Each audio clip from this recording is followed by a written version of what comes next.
Il arrive en République démocratique du Congo, Emmanuel Macron, le président de la France. Il va fouler le sol congolais au moment où le pays fait face à l'agression du mouvement M23 parrainé par le Rwanda et Paul Kagame. Emmanuel Macron, il est accusé comme collaborateur direct du Rwanda dans ces problèmes qui gangrènent la République démocratique du Congo. Les mouvements citoyens se sont érigés en mur pour boycotter sa visite en RDC. Alors nous allons parler de tous ces sujets dans ce nouveau numéro d'entretien. Madame, Messieurs, bienvenue à nous suivre. Alors nous sommes accompagnés par quelqu'un que vous connaissez certainement très bien, l'enfant de Goma, que vous maîtrisez certainement très bien.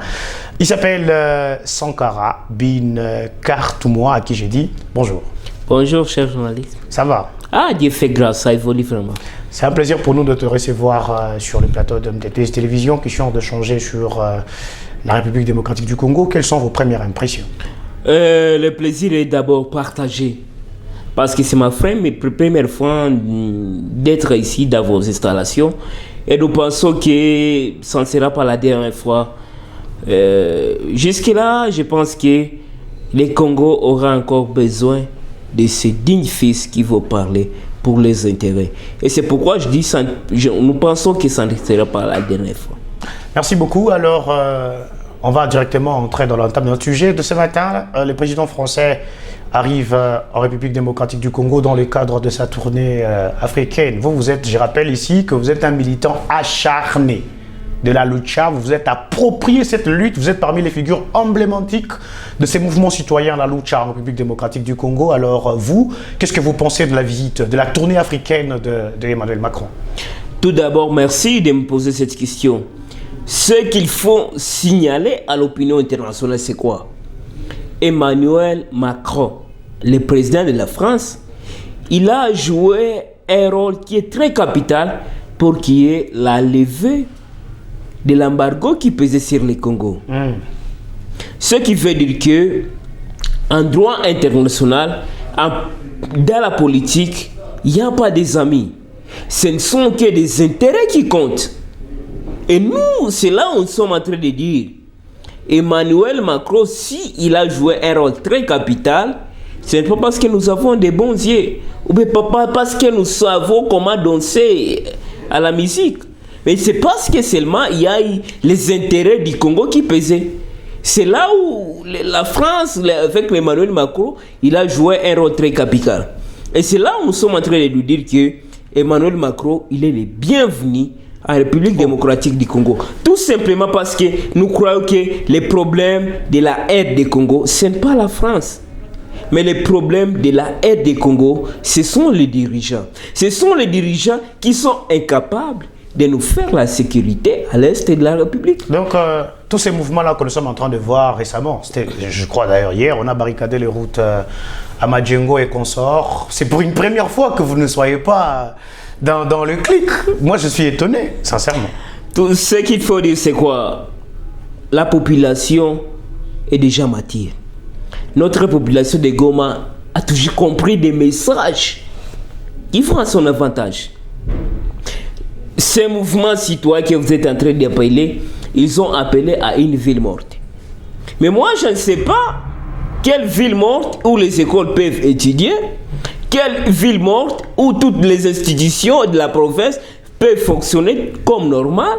Moi, je ne vois pas une ville morte où il y a tout le monde qui est en train d'évacuer à ses préoccupations qui est normal. Tout cela, c'est une preuve par excellence qui montre que la population a compris que l'appel à une ville morte contre le boycott du président Macron n'est pas légitime. Attends, vous parlez de mouvements citoyens en vous désolidarisant. Vous n'êtes plus des mouvements citoyens?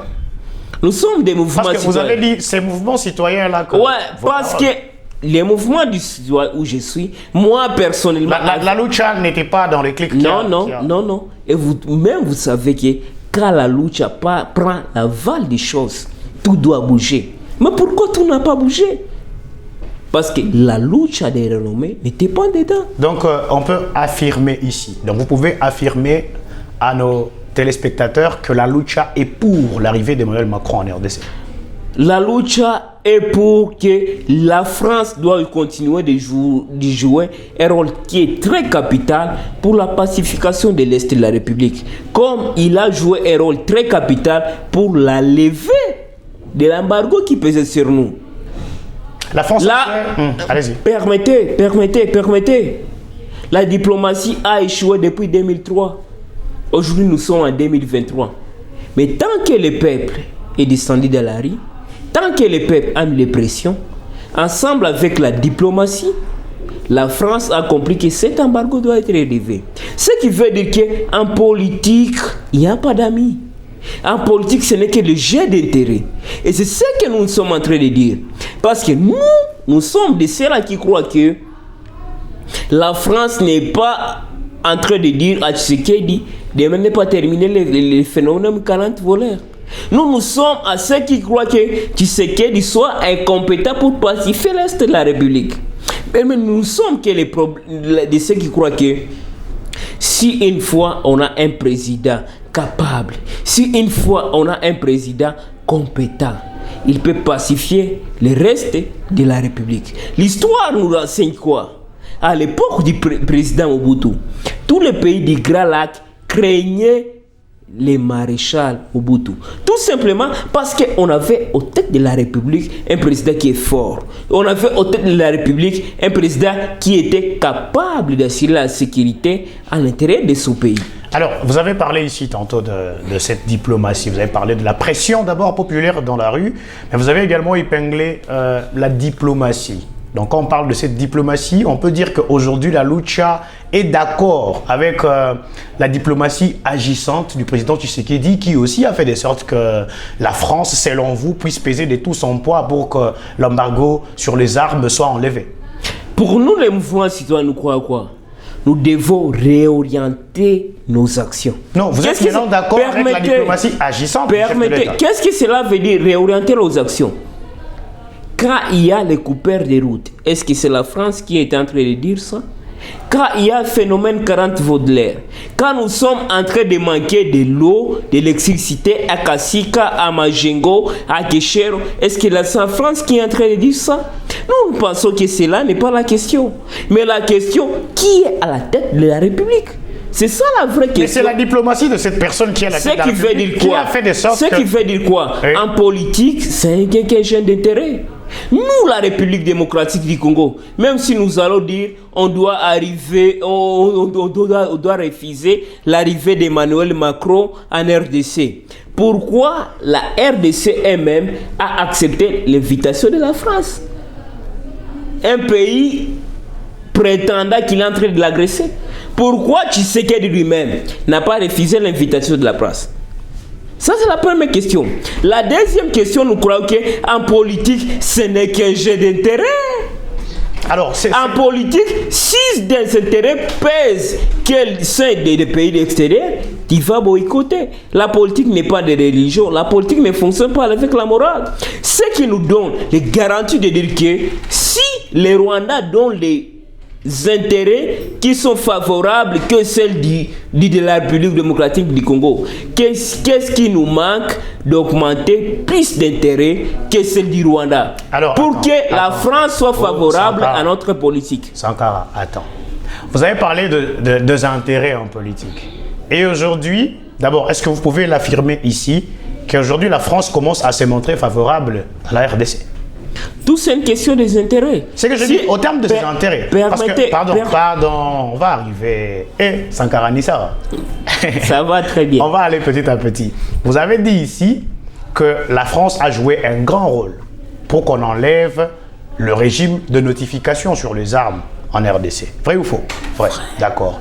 Donc, ce qui veut dire qu'en termes des intérêts, la RDC, d'ailleurs même le président rwandais l'a dit, que la RDC commence à offrir mieux aux Occidentaux par rapport au Rwanda, par exemple. Donc, on peut ici parler de cette diplomatie agissante du chef de l'État. On peut comprendre que M. Kabila, pendant les 18 ans du pouvoir, il était incapable, je répète encore, incapable d'arriver l'embargo qui pesait sur la République démocratique du Congo. La diplomatie agissante, ce qui veut dire que a fonctionné. Ce qui veut dire que il ne faut pas me pousser de dire ce que tu veux que je puisse dire. Non, c'est une question. Ce qui veut dire tout simplement que la population congolaise, elle est éveillée par rapport à celle de 2003. Donc, il y a que si la population populaire, continue de s'éveiller, ensemble, nous aurons ce qu'on est en train de chercher. Et avec la pression populaire, la France a cédé. La France a cédé à l'embargo qui pesait sur la République démocratique du Congo. Donc c'est seulement la pression populaire, il n'y a pas de diplomatie agissante. Mais qu'est-ce que qu'il est en train de faire? À part tant de voyages qu'il est en train de faire. Mais les voyages sont payés aujourd'hui. D'ici là, je suis en train d'écrire un livre qui porte comme titre Les voyages de M. Tshisekedi. Quel impact sur la République? D'ici là, je suis en train de compter 250 voyages qu'il a déjà établis dans 5 ans. Alors, Emmanuel Macron arrive en RDC, cette personne qui est considérée, je crois que même à un moment, la Lucha l'avait dit, comme parrain, au fait. Parrain de Kagame, il est parmi ceux-là qui contribuent à la déstabilisation de la République démocratique du Congo. Aujourd'hui, je sens que le langage a complètement changé. Vous êtes pour son arrivée. Alors, vous pensez que nous devons le recevoir, question de lui dire en face que nous en avons de trop et ça doit maintenant cesser? Bon, en relation internationale, le principe est simple. Une nation ne peut jamais évoluer à vase clos. Ce qui veut dire quoi? Une nation a besoin d'autres personnes. Une nation a besoin d'autres États pour bien évoluer. Donc, c'est à nous, la République, de voir qu'est-ce que nous allons proposer à la France. En plus, ce qui me vient en tête, c'est quoi? Pourquoi d'autres mouvements citoyens n'ont pas manifesté quand les rois de la Belgique étaient arrivés au Congo? C'est ça la vraie question. Oh, la Belgique fait partie des pays métropoles de la République démocratique du Congo.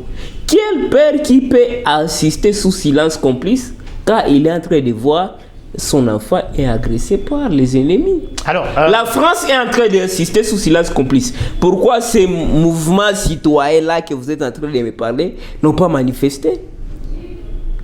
C'est ça la vraie question. Mais apparemment, il y a de discorde entre vous, le mouvement citoyen. Vous essayez de le dire, de l'illustrer ici.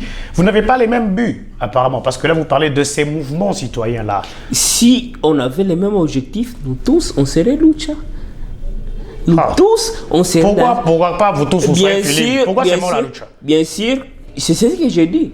Pourquoi pas Filimbi? Pourquoi je ne suis pas dans Filimbi? Pourquoi je ne suis pas dans Voix des marginalisés ou à Mukasasa? C'est parce que tout simplement, la lutte, c'est une école qui nous a formés. Et c'est ça même la raison qui me pousse de ne pas aller ailleurs.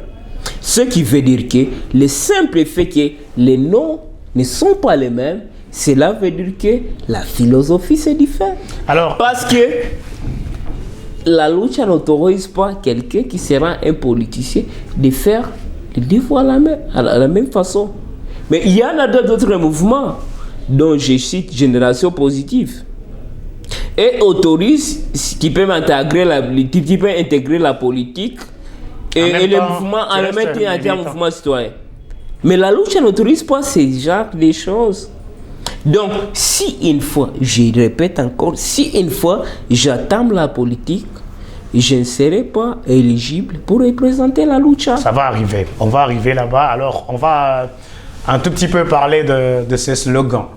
Ces fameux slogans qui aujourd'hui est reconnu un peu partout à Goma. Tout celui qui est enfant de Goma connaît ça. On a vu ça sur Facebook, on voit ça sur TikTok même. Ange Nyokai Sikulume. Tout à fait. Est-ce qu'on peut comprendre ce que ça veut dire? Qu'est-ce que ça signifie exactement? Parce qu'aujourd'hui, on a donné à ces slogans beaucoup d'essence. On va évoluer lentement. Est-ce que vous pouvez nous expliquer Ange Nyokai Sikulume, ce que ça veut dire, ce que ça signifie? Ange Nyoka Isikulume. C'est votre identité aujourd'hui. Tout à fait. Alors, merci encore de me poser cette question pour éclairer l'opinion nationale qui est internationale. Qui est le serpent? Pourquoi on dit Hangi? Hangi qui veut dire attention en français. Ici, Kouloum, pour que le serpent ne puisse pas te piquer. Qu'est-ce que cela veut dire? Pour nous qui ont conçu ces slogans, et d'ailleurs, il faut appeler à tout le monde que ce slogan n'est pas un mouvement, c'est des citoyens. qu'on ne puisse pas dire que Hangenyoka Sikulume c'est l'autre mouvement citoyen. Hangenyoka Sikulume c'est juste un slogan de mobilisation. Qui est le serpent? Les nyoka. Les nyoka, pour nous, les concepteurs de ces slogans-là, c'est la population qui est éveillée. C'est la population qui a déjà pris conscience. Et si tu ne fais pas attention à ce que ce nyoka, à ce que ce serpent est en train de te dire, ce serpent va te piquer. Donc, ce qui veut dire tout simplement, les dirigeants, les autorités doivent comprendre les revendications de ce nyoka. Ce nyoka qui est le serpent. Ce serpent qui est la population éveillée. Donc, on doit comprendre ce que dit le serpent. Et si tu veux le contraire de ce qui est en train de se demander, la population éveillée, ça va te piquer, ça va te mordre. Et te mordre, c'est quoi? C'est te changer. Te mordre, c'est quoi? C'est te dire tu dois quitter le pouvoir. Et c'est ça même le synonyme.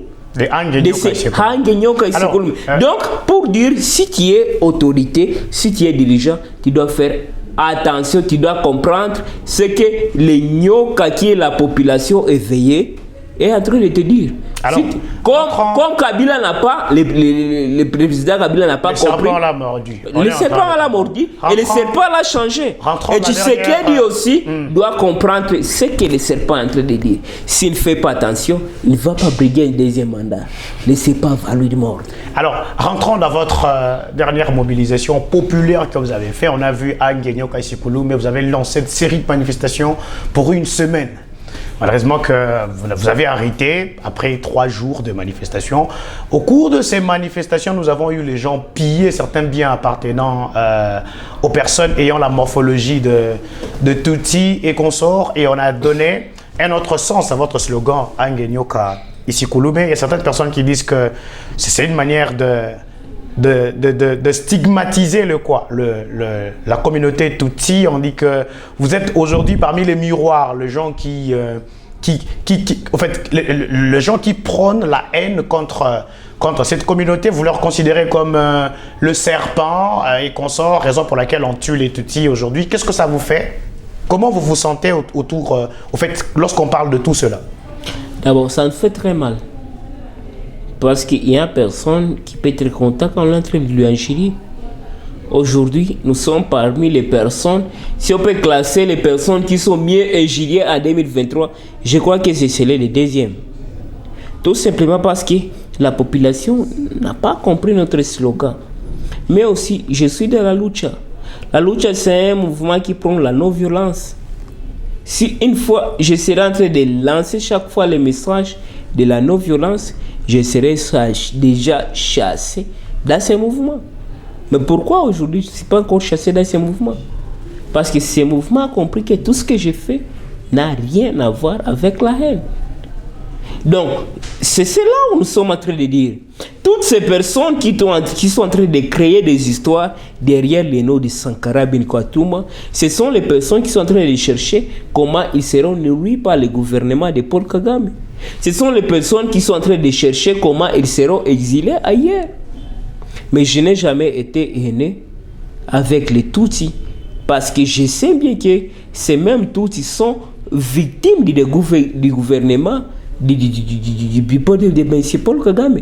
Pour preuve, j'ai déjà même sorti avec une fille Tutsi. Ils ont même sorti avec une fille pour dire que je n'ai pas vraiment de contrepartie avec eux. Sankara. Si une fois je serais aîné, j'aurais une fois, permettez de le dire, Inande, Luba ou bien Hunde. Mais j'ai déjà quand même eu ce privilège-là de sortir avec des Tutsis. Privilège. Ouais, c'est privilège. Parce que tout Congolais a la peur de sortir avec les gens de cette nationalité. Mais moi, j'ai compris qu'eux-mêmes ont des victimes, sont victimes du régime de Paul Kagame. Et aujourd'hui, on dit que, selon certaines langues, vous faites objet de menaces de mort, de plusieurs formes de menaces, des insultes sur votre personne et consorts. Il y a même certains, je me permets de le dire, qui s'attaquent à votre condition de handicap et consorts. Et comment ça vous fait, au fait? Comment vous faites pour tenir jusqu'aujourd'hui. Vous n'avez pas peur. D'abord, apparemment, vous n'avez jamais peur. Hein? D'abord, ça me fait du plaisir. Moi, je suis vacciné contre les injures. Dire que je suis handicap, des choses comme ça, c'est là, quand il dit ça, c'est la motivation pour moi d'avancer. C'est là me donne une motivation d'avancer. Parce que je me suis déjà fixé l'objectif. La seule chose qui va m'arrêter, ce ne sont que les résultats. Et non les injures, et non des moqueries.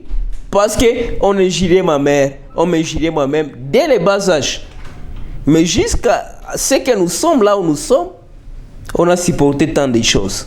Et ceux qui continuent de nous dire, la lutte pourra continuer jusqu'à ce que le Congo va assurer son intégrité territoriale. Ce n'est pas le simple idéologie, mais parfois il y a des actions que Kalika Kilema veut initier qui déstabilisent toute une ville. Très bien. Ce qui veut dire, pour preuve, je suis sorti parmi les 100 personnalités de la ville de Goma en état dans ma chaise roulante. Combien qui ne sont pas dans ma chaise roulante? Attendez. Attendez, on va aller. Vous parlez de cette reconnaissance que vous avez bannie, vous avez mis ça de côté. Moi, je vous ai lu sur Facebook, Sankara. Je vous ai lu sur Facebook. Vous avez renoncé même à cette reconnaissance de Goma Fleva, je me rappelle. Tout à fait. Mais aujourd'hui, vous parlez encore de cela comme... Nous devons savoir qu'il y a un concept qui est clair. Quelle que soit la beauté du cadavre, on finit par l'enterrer. Quel que soit que Goma Fleva a reconnu ce que j'ai fait, mais quand Goma Fleva dit de n'importe quoi, je dois l'enterrer. Mais vous avez enterré, mais aujourd'hui, vous parlez de cela comme une mérite. N'est-ce pas une controverse? Compliqué.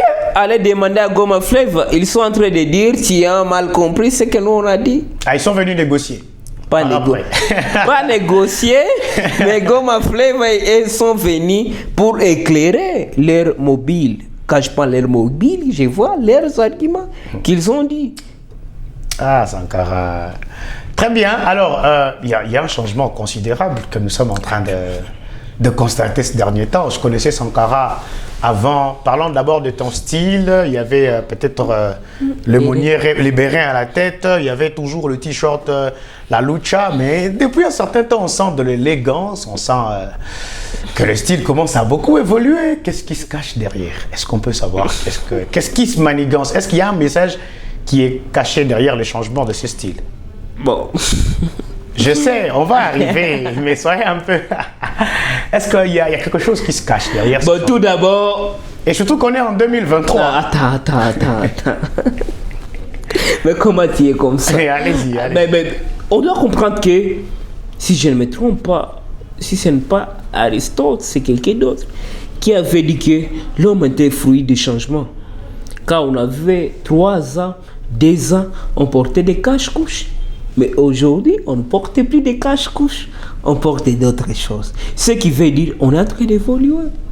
Et ce qui prouve notre évolution, c'est notre façon de parler, c'est notre façon de s'habiller. Parce qu'à l'époque, l'homme portait des cache-sexes. Mais aujourd'hui, l'homme est bien vestimenté comme vous. Et d'ailleurs, je profite de vous dire que tu es bien habillé. Merci, ça c'est un autre sujet. Donc on veut juste savoir. Et c'est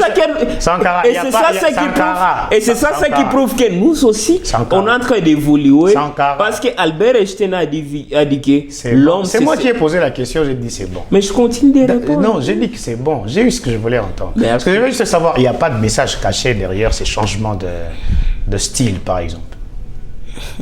Je ne sais pas si le style peut porter des messages. Parce qu'on a vu les gens le plus stylistes que nous, mais qui ont enterré ces pays.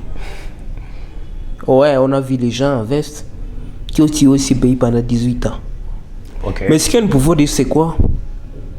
La population doit commencer à s'habituer à notre figure pour ne pas être surpris en décembre lors des élections.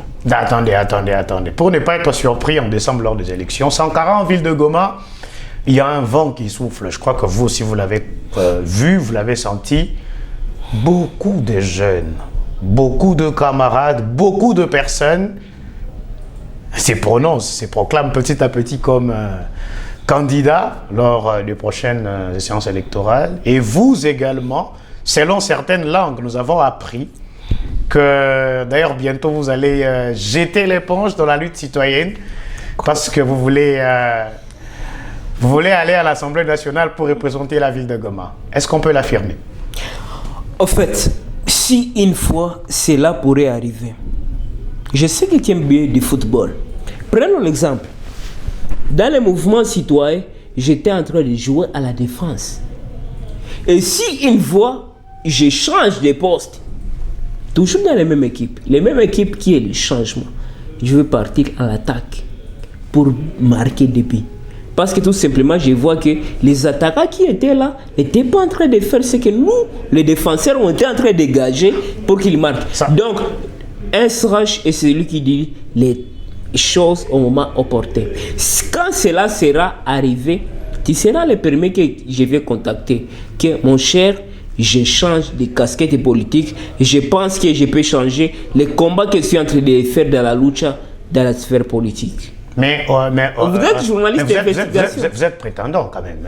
Est-ce qu'on peut le dire? C'est simple, non? C'est un secret. C'est pas un secret, au fait. Est-ce qu'on peut le dire facilement? Ce n'est pas même une infraction. Oui. Je suis prétendant, candidat à la députation nationale. Génial. Très bien. Donc, si Dieu faisait grâce, si une fois on pourrait avoir les élections, je vais me porter comme candidat à la députation nationale pour voir comment nous pouvons encore voir comment changer des choses. Comment nous pouvons remplacer ces députés médiocres. Est-ce que pour changer de choses, il faut forcément aller dans l'Assemblée nationale? La lutte que vous avez faite dans la rue pendant autant d'années, ça a aussi apporté beaucoup de fruits, des changements. Qu'est-ce qui prouve que vous ne voulez pas aller là-bas, peut-être pour faire comme ces gens-là que vous qualifiez de médiocres aujourd'hui? Je commençais la lutte quand j'étais en 5e année primaire, tout jeune, en 2014. Aujourd'hui, pourquoi en 2023, je vais aller à l'hémicycle? Tel qu'on était en train de le dire dans la luchologie. La luchologie, c'est l'ensemble des principes et idéologies qui confirment la lucha. Moi-même, j'étais professeur de luchologie.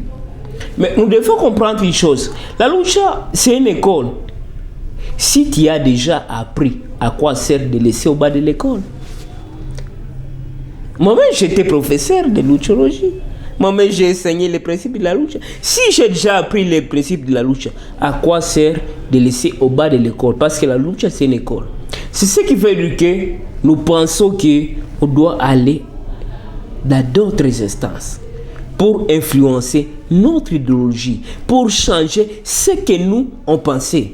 Alors, vous voulez changer ce que vous pensez et consorts. Parlons d'abord de cette luchologie. Parlons de la lucha. Comme vous l'avez dit, je suis journaliste d'investigation. Il y a des gens qui parlent de gauche à droite. Il y a des murs qui parlent. Que vous n'êtes pas les seuls. Hein. Vous êtes nombreux, bien que vous soyez du même mouvement citoyen.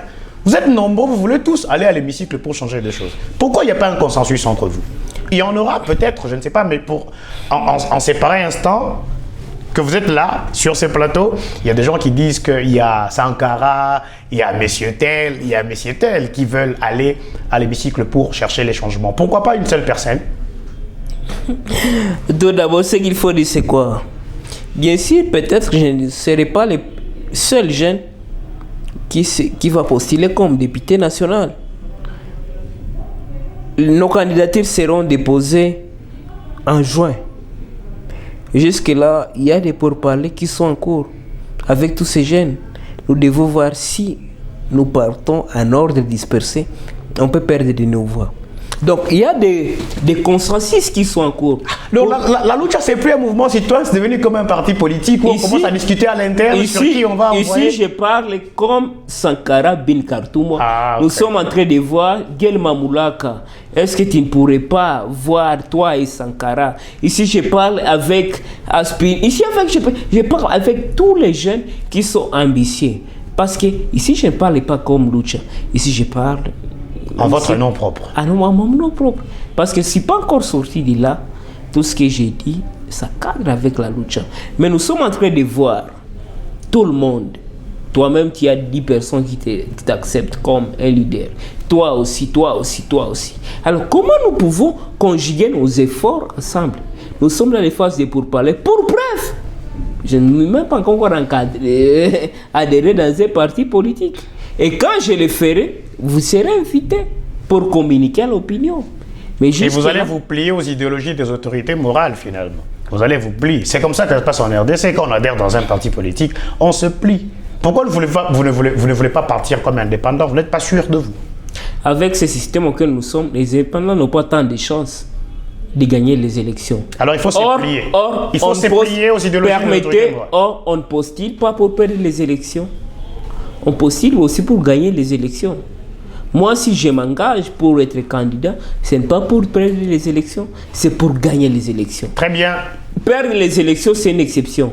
Alors, dire que c'est crier devant les autorités morales, la lucha ne m'a pas formé pour glorifier des personnes, mais la lucha m'a formé pour glorifier les idéologies. Et si, dans ces partis où je serai, je ne glorifierai jamais l'autorité morale. Très bien. Je glorifierai tous les jours l'idéologie. Merci, Bin. Parce que l'homme peut passer, mais l'idéologie va rester. Merci, Bin Sankara Kartouma. Nous sommes en train d'y aller petit à petit vers la fin de cette émission. Mais avant de finir, il y a une rubrique. Il y a une rubrique qui fait partie de cette émission et vous êtes prêts? Tout à fait. Parce que je le dis à tout le monde. Oh, je n'avais pas prévenu. Je le dis à tout le monde que tout celui qui est passé sur ces plateaux a toujours dit que cette rubrique était un tout petit peu compliquée. Vous êtes prêts? Ouais, toi. Très bien. Alors, Sankara, je vais vous placer en face de nos téléspectateurs. Les téléspectateurs de MTTZ Télévision, la voix des minorités. C'est pas avec moi que vous parlez, c'est avec le téléspectateur maintenant. Alors, je vais vous poser une série de questions. Le nom de la rubrique, c'est éviter de gauche à droite. Je vous pose 2 questions.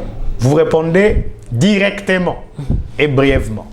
Ça va. Est-ce que vous êtes prêts? Sauf que ce n'est pas facile, mais on n'a jamais eu peur des circonstances. Génial. On va y aller. Très bien. Alors, je vous mets en face de nos téléspectateurs.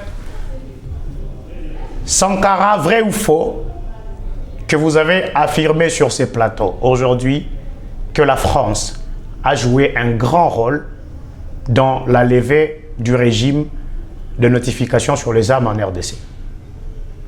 Vrai. Très bien. Alors, parce que c'est vrai, on peut affirmer ici qu'il s'agit bel et bien de la diplomatie agissante du chef de l'État Félix Antoine Tshisekedi Tshilombo. Faux. Faux. Vrai ou faux, vous avez affirmé sur ces plateaux que vous êtes prétendant candidat à la députation nationale. Vrai ou faux? Vrai. Vrai. Très bien. Alors, vous êtes un enfant de Goma, vous vivez ici, vous avez vu cette législature, comment s'est passé. S'il faudra citer un seul nom, parmi les élus de Goma, un seul nom, c'est-à-dire par sa façon de faire, sa façon d'agir, vous avez senti qu'il a quand même suffisamment représenté la population de Goma à l'Assemblée nationale. Un seul nom. Jean-Baptiste Kaseko. Jean-Baptiste Kaseko. Alors, parmi tous ces députés de la ville de Goma, si on mettait à part Jean-Baptiste Kaseko, qui est celui-là où, selon vous, c'est le pire député que Goma a élu? Le pire de tous. Ils sont nombreux. Non, je parle d'un seul. C'est-à-dire les plus pires de tous. Un seul nom. Hubert Froguta. C'est Hubert Froguta. Sankara, c'était un plaisir pour nous de vous recevoir sur ce plateau. Le plaisir est partagé. Et votre mot de la fin? La lutte continue. Il est temps pour nous de voir parce que le principe est simple. Chaque peuple a des dirigeants qui les méritent. Si nous avons les dirigeants médiocres, donc ça veut dire que nous sommes aussi médiocres parce que nous méritons des médiocres. D'ici là, il y aura les élections. C'est à nous de choisir les dirigeants qui nous méritent. La liste continue. Hange Nyoka Isikouloumé. Hange Nyoka Isikouloumé, mesdames, messieurs, c'était un plaisir pour nous de nous faire recevoir chez vous et de savoir que vous nous avez également reçus chez vous.